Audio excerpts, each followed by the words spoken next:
Always going on my channel, courtesy of Sith Kitten and Puddin, my awesome mods over there. Absolutely. All right, guys. So here we go. Let's head into game one. Zoning into north here, having a look at AOD versus SNARF. AOD coming to the dance with a Montana and an Ohio. Oh, America, Zath. Salem, Venezia, Moskva, Stalingrad, fronting things with a Harugumo and double Vampire Deuce. Talk to me about the SNARF lineup.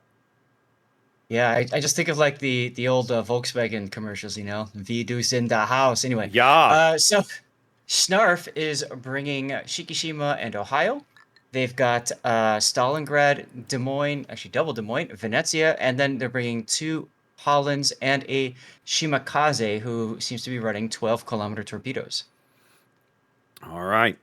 Looking at early deployments. Looks like the Vampires from AOD are headed off to the flanks. One going to work A, one going to work C. Harugumo kind of making his way to B. We're looking at Holland and Shimakaze from SNARF headed over to C. It looks like they're going to forego the B cap for the moment. That's a guess. The Holland could still maneuver that way, but it doesn't look so inclined. And then the other Holland headed to A. Now, Holland is perhaps a somewhat curious choice for King of the Sea, Zath, because, you know, Holland's really known for, yes, she has those quick, super fast torpedoes. They don't hit all that hard, but they move very quickly. The quick firing guns. She's fairly resilient with the heel, but her AA is incredibly punishing. But there's no carriers in King of the Sea. So why? I mean, would you bring a Holland? Well, so the Holland does bring a couple of benefits beyond the anti-air, and keep in mind, anti-air can still shoot down the Dutch cruisers airstrike planes. It can shoot down spotter planes potentially. True. Granted, it's not the same as a full-blown carrier or even a hybrid carrier, right? Yep. But it still does have some utility. But the thing about the Holland is it's got the quick firing, decent range, fast torpedoes, as you mentioned, which are fantastic. And then, of course, it has a heel as well.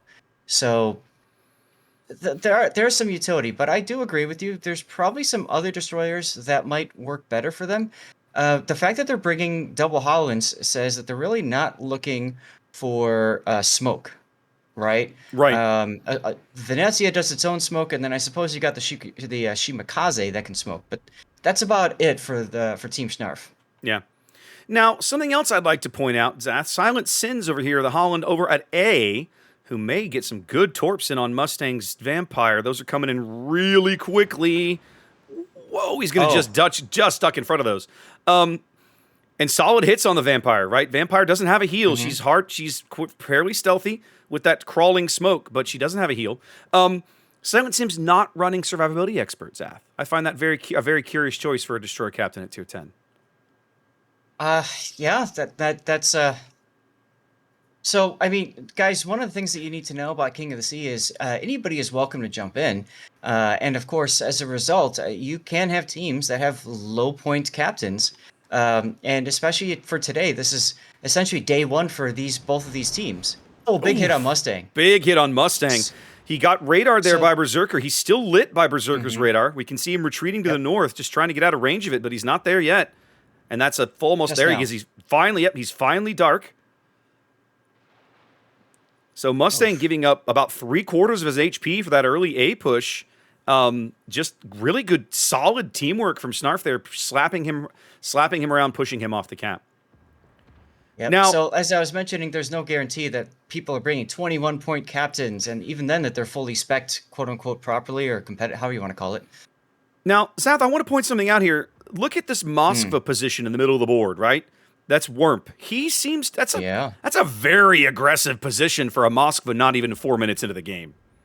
It is, but I think the reason that the Moskva feels comfortable being there is because if you look at it, both of SNARF's battleships are out east in this gigantic death ball. Yeah, I mean, but again, so comfortable, yes, but I mean, is it really comfort? I don't know. I mean, they're right in his face. Hakimu in the Harugumo could have smoked him right there. Yeah, I'm shocked there's no smoke. Yeah, I'm shocked he didn't smoke him. That's what I thought was coming. Me too. I assumed he would smoke him, but he just was like, nope, sorry, buddy. You made this bed and I'm leaving you to die. You got to live with it. Like it's like he just high-fived him on the way or slapped him on the butt and said, get in. Slapped him on the butt and said, get in there. I love it. like good job, team. Go make it happen. Yeah, that feels like a bit of a missed opportunity there for AOD to maybe salvage some health off this Moskva. That he's continuing to bleed HP right here in front of these battleships, taking citadels now from Sokra's Venezia. Yep. I mean, he's in a really rough. The smoke. I mean, they might lose this ship when the smoke might have saved him. Right. Meanwhile, Des Moines goes down on the other side of the map from an Ohio shot. We didn't catch that. It was more Venezia shells, and there he goes. Really, really nice shot from Sokra, sneaking those in over the island and punishing a very aggressive early Moskva position that might have come out better if a little bit of team play had been enacted right there. Oh my goodness. Hakimu just getting wrecked right there. He's lit on the Stalingrad radar. Speaking of aggressive, why would you do this? You're 5 minutes into this game. You're selling your soul for 2 torpedo salvos? He's going to die. I don't understand this play. Yes. He is going to die, and yes, he did die. He's going to put a torpedo into the Holland. Presumably the other ones will get dodged because they've all been well spotted. But I mean, he sold his ship for a torpedo hit. Yeah, I don't think that was worth it. No. Now, all. Despite all of that, they have managed to kill Berserker's Des Moines over on the A flank. That has happened because AOD is very aggressively pushing down that flank with the Montana and of course the Ohio tucked in over here on the 4-5 line. So AOD going for a very aggressive play. For the moment, they're making it work, but they're down points. I mean, they're down a ship early. You have to wonder how long they can sustain this kind of aggression. They're about to be down 2 ships. Yeah, that Ohio is. He's dead. He's dead. That's it. Done. Oh. Yeah, he's going to take a whole face full of Holland torpedoes, and they are going to be just enough to put him off the board, but not before he takes the Venezia with him. So again, they retain that lead in ships, but now they've given up so much health and all of these battleships. The Montana's in a position he's going to struggle to impact the game because he's on the 2 line. Everything we're shooting at is on the other side of the map. Right. I have a feeling this game's not going to last very long, Zath. I have a feeling the same. But, we'll see. Ziggy's trying to hold on to things over there at out east. I'm surprised to see Ziggy taking shots at the Des Moines, Rufus's Des Moines, instead of the Shimakaze. I guess he's leaving the Shimakaze to the Vampire. Yeah, and that's weird too because in competitive, it's always all about that focus fire and getting targets down. But I mean, there's only 2 AOD ships on the entire eastern half of the map. That's Ziggy's Stalin and Texas Shadow's Vampire, and Ziggy's not going to be around much longer. Yep, here he goes right here. Here comes the cross. There it is. Maynard Stalingrad ends that conversation, and just like that, I mean, the Vampire Deuce is the only ship over here. They're trying to bag the kill on Rufus's Des Moines, but he has nobody to spot for him anymore. In fact, can he see anything? He can't. Shadow has no spotting because, of course, Vampire, beautiful for cap contesting, but cannot spot for herself. We're a little reliant on teammates that way.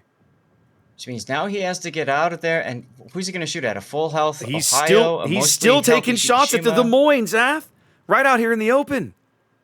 Well, I mean, at this point in the game, you're probably thinking, try to get this guy down, but... Montana shells coming in looking for the Des Moines, but they all fall astern. Rufus trying to escape to the south. He is dark at the moment. They can't see him. Yep. Shadow is also dark. AOD still clinging to a 50-point lead, 8.5 minutes into the game as they push hard now onto the B cap. Looks like they've got eyes on Sins' Holland here. Even the Salem's little T-Rex radar will pick him up if he's not picking him up on the surface now. Yep, he's spotted. Or was spotted for He was spotted, so it wasn't the radar. Waiting to see if Pierce pushes the radar button. Doesn't look like he's going to. I'm surprised that he's slowing down here because he needs to get in as quickly as possible so that the battleships can't shoot over that little gap in the island. Yeah, he needs to get into this cap as quick as he can to give himself some cover to work with because he has to know the Ohio and the Shikishima are coming around that corner soon. He has to know. Now he's lit by Rufus's Des Moines, and Pure Genius is also lit by that Des Moines. So now he's realizing the peril he just put himself in, and now he's like, oh god, and he's trying to turn. And once again, we're seeing a Vampire Deuce in an open water gunfight with the Des Moines, Zath. I mean, Yep. I like Vampire. She's a good boat, and especially Rufus is low on health. Maybe take the chance. Forrest Venezia is going out right here. Probably he's got lots of torpedoes coming in. There's a Stalingrad coming around the corner in his face. Oh, He'll be out in yep. moments. He's going to Smoke's try not and going to help him there. smoke. He's smoked, but it doesn't matter. He fired his guns. Right. The smoke might have helped him without without firing, but no, he spotted well through the smoke. That's assuming that Des Moines' radar was down. Well, the Des Moines Looks and the like it Venezia. is. There he goes. Here comes a Stalingrad salvo on a broadside Salem, and well, he gets one sit. Pierre Yeah, that GNS's looked like it engine hurt. is out. He's trying to get to cover. Looks like he's finally got enough cover to survive for the moment. Mm-hmm. And there's our lead change, by the way. We have had a lead change now that SNARF moves out into the lead. A little surprising, if I'm honest, that it took him this long, but that's exactly what's happening. It's amazing. Like you've got this Holland acid folk. Yeah. He's not even bothering to go back to get A. He's like, I'll just keep harassing this Montana. There's almost no need, right? Like, and Right. I applaud aggression in World of Warships, right? We see so little of it. I have no problem when teams are like, it's time to get aggressive. But like it feels like 4 minutes into a game when you don't even really know the deployment of the enemy team does not feel to me like the right time to be aggressive. I just don't see it. Right. And I that's agree. that's exactly what AOD has done here in game 1 of the day. And yikes. I mean, they came out full throttle. Like, yeah, just like press the W key, never slow down was kind of their motto today. Right. Oop, sorry about that. Oh well. It is what it is. The game's over. Remember, guys, that both teams still have another 6 battles to fight today. Yes, plenty more games, plenty more action to go for sure. Is it 6 or 5? It's 5 more. Or 4 more. Four more play after 5. this. Yeah, 4 more after this. Yeah. I'm trying to do math in my mind. Sorry, guys. Fool, you should know better. Yeah, right. Brimstone now realizing he doesn't want any of this, trying to turn away.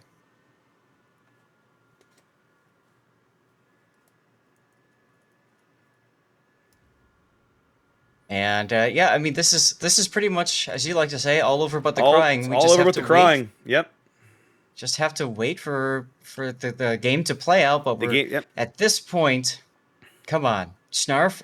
I gotta say, SNARF didn't look so strong early on. I was very concerned about shoving Shikishima and Ohio up the same path. You know, Zath, we talk a lot about the value of putting your battleships in separate places on a map, looking for the cross shot. And that really works well if the opposing team does something that you kind of expect. But when they do something that perhaps you don't expect, blind shot into the smoke gets the vampire, having all of that firepower together can be made to work for you, as we're seeing right here in this game. Yeah. Yep. I mean, Mustang manages to take out the Stalingrad.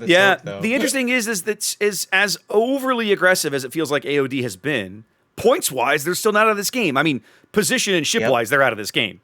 But, like, points-wise, it's not over yet.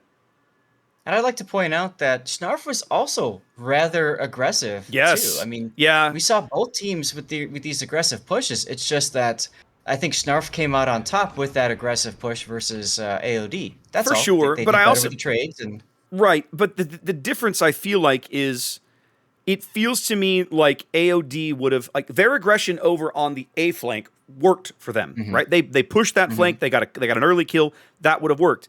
That would have been really nice. But imagine a world where the AOD Moskva didn't suicide run into the whole team, or even better, the Harugumo had smoked him, allowed him to retreat before not throwing his ship away. I mean, let's be honest. AOD essentially gift wrapped and handed 2 ships to the enemy team. Like, here you go, free kills. And I mean, it's like the one. It's almost like they caught it afterwards and said, "Damn, you should have smoked him." But it's like nobody called him for it. And then he's like, "Well, I'm just gonna use my smoke when I want to." And then he did it when he's like 6 kilometers away from Stalingrad. Right at 5,000 health. Right, so it's like you're already largely dead, and now you're gonna smoke in front of a radar cruiser. Probably could have Not quite dead. Probably could have used that better, to say the least. Yep. I come back to, I feel like the AOD aggression on the A flank worked. The SNARF aggression at the C flank worked. I feel like Worked. the kind of the failure of the game, if we're honest, the failure of AOD strategy comes in the over-aggression in the middle of the board early. It wasn't necessary. It didn't get them anything, right? Except 2 dead ships. Yep. Like I said, I think they saw both battleships going in that direction, said, well, perfect, we can put the Moskva here without any fear. And then a few minutes later, you know, like, oops. Well, but again, you can put the Moskva there without fear, but don't drive it out in front of drive it out in front of an 18 and a 20-inch armed battleship. Right? Plus cruisers. Yeah, plus cruisers, and like that's not going to end well. Like that conversation only ends one way, and it ends with a Moskva going to the bottom of the ocean. So That's right. And anyway, there we go, guys. A solid win for SNARF, able to capitalize on what potentially could be classified as some early enemy mistakes, and they pick up a win here on North in Game 1. Yep. And just a reminder, I've been watching chat as obviously we're 5 minutes ahead with that delay, guys. But keep in mind that we very well might be seeing one, or if not two, teams that are relatively new to King of the Sea. Very much so. Relatively new to the concept of, you know, super hyper concentrated strategies and all that good stuff. So, you know, that's what we love to see though on day one of King of the Sea, because the games can literally go anyway. We have no idea what to expect.